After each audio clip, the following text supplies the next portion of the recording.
All right, in this episode of Blue Ridge Silverhound, we're going to talk a little bit about the A through Z steps at finding one of those ultra special high price coins that we all want to look for in our pocket change. What exactly is involved, and how much can you expect to invest in this endeavor? Yeah, stay tuned.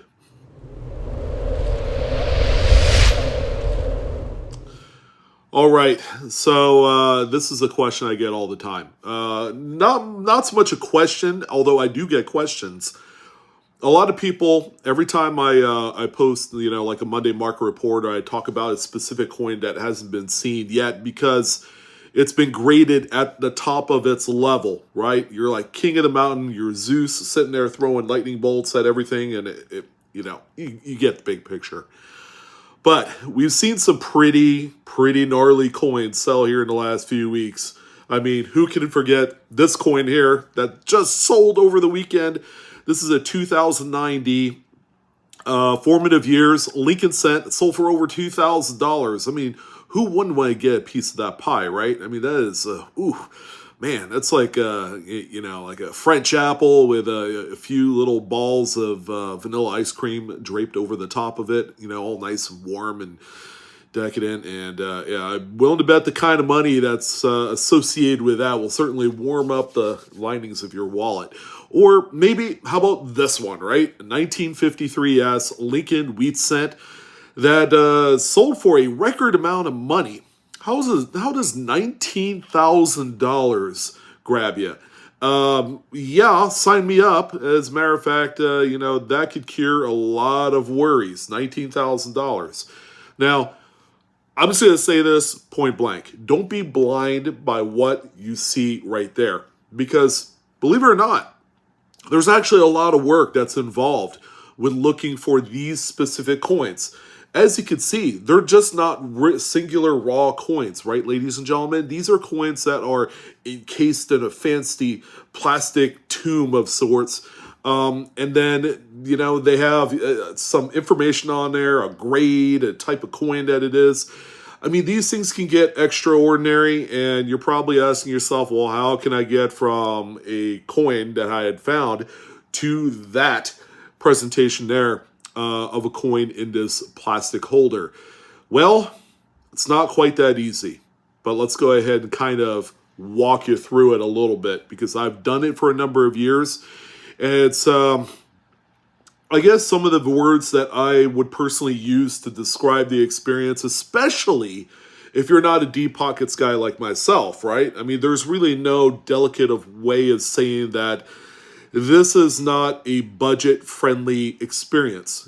Finding these coins, wherever you may find them at, sending them off to this third-party grader, and expecting 100% the results that you're looking for, so that way you can make the amount of money that these folks did selling these coins on the secondary market, right? Did I get that pretty much spot on?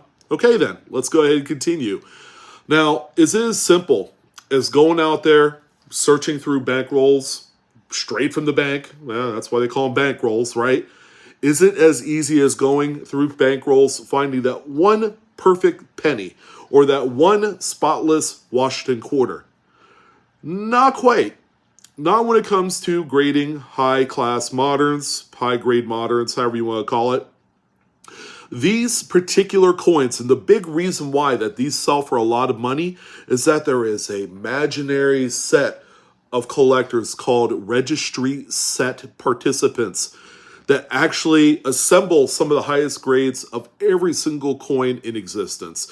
Most specifically, the coins that they're interested in assembling these high grades of are going to be very specific series. The Lincoln Cent series, the Jefferson Nickel series. You get the big picture.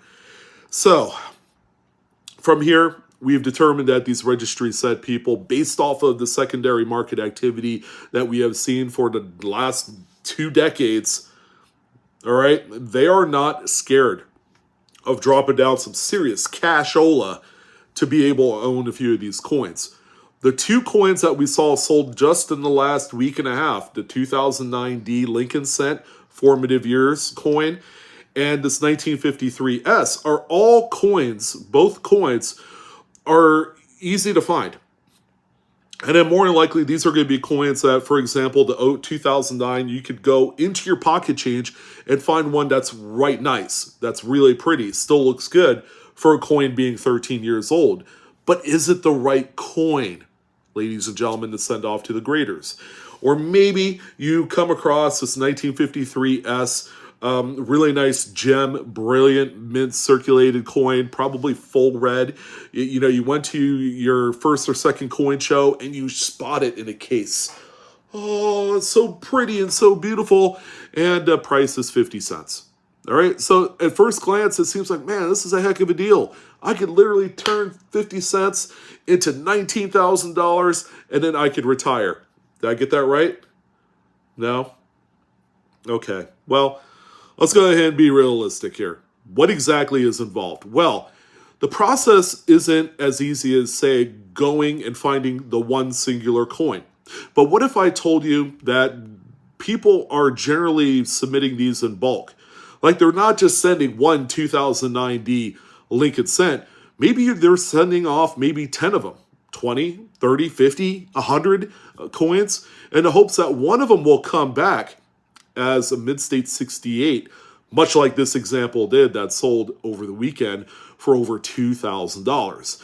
So, yeah, that's pretty crazy to think about because, normally if we went into our pocket change or we went and bought rolls at the bank, then more than likely we're not going to be able to find 20, 30, let alone 50 or 100 specimens of one specific singular date that's going to be nice enough to warrant a third-party grading service look, right? I mean, you could spend all the money in the world to grade these coins, but would you really want to spend, let's say, $1,500 to send off 50 coins of one singular date?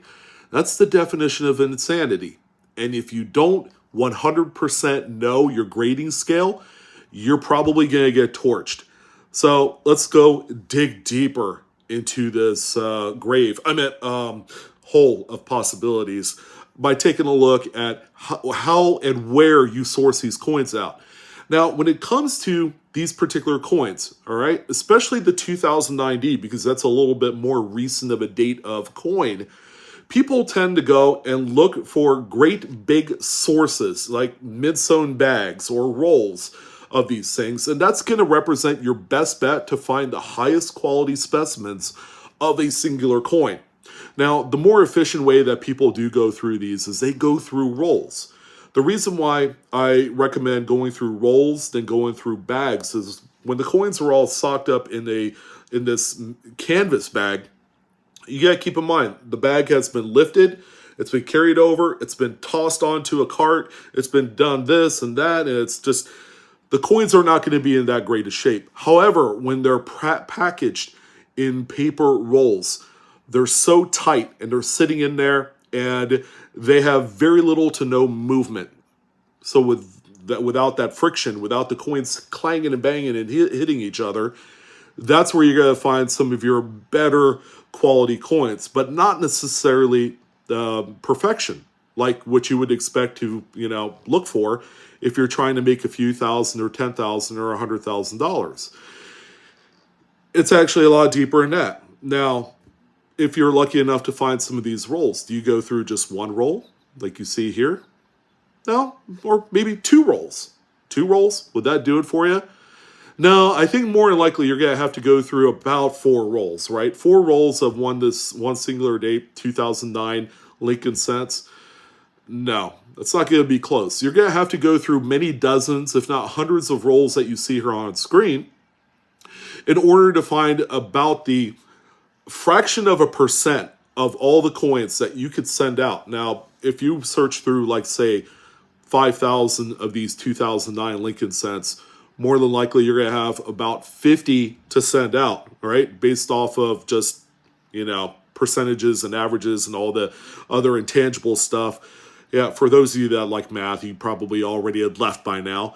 But yeah, it would take a massive army of rolls and, just unsearched material to go through in order to find your top 50 coins to send off to the graders. Now, why in the world would you send off 50 coins, right?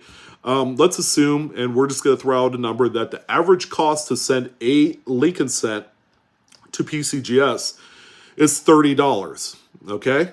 30 times 50 is $1,500 is what you're investing just in the grading submission fees to send those 50 2009 Lincoln cents to them. Now, what's the guarantee that any of them will come back at the top grade? Well, again, there's more math involved. We've determined that one specimen had sold for around $2,000, which means one of them would have to come back as a Mid-State 68 full red for it to be a profit type of, scenario. Scenario? Sanrio? Anyways, scenario. Yeah, okay, I'm a goofball today, but it's going to take $1,500 to effectively have a fraction of a percent chance of one of these coins coming back as a Mid-State 68. All right, do not skimp the process by sending just one coin, because again, the definition of insanity, applies really big with a singular coin submission. Why would you do that to yourself? Because at the end, it's not going to be worth it. You're going to end up, getting a coin back that comes back as a, say, Mid-State 66 red. If that's the case, the coin is worth roughly about $3, and that's even slabbed. So congratulations for doing that. But getting back to the bulk submission, when you send out coins like this, and when other people send out coins in the hopes of obtaining the highest grade possible, they're putting the coin under a microscope. They're sitting there, they're examining it, because the technical grade of a Mid-State 68 for a modern coin has to exhibit some of the following. Nothing. Nothing. All right? The things that kind of separate Mid-State 68 to the top grade, which is 70, are going to be kind of like minor nuances that not a lot of people know about, like strike quality. There are some older coins that don't really have that good of a strike in the Lincoln Cent series. Coins from, like, say, the mid-'80s and before that. So, when you get to Mid-State 68, the coin has to be devoid of any distracting marks or any other chatter on there.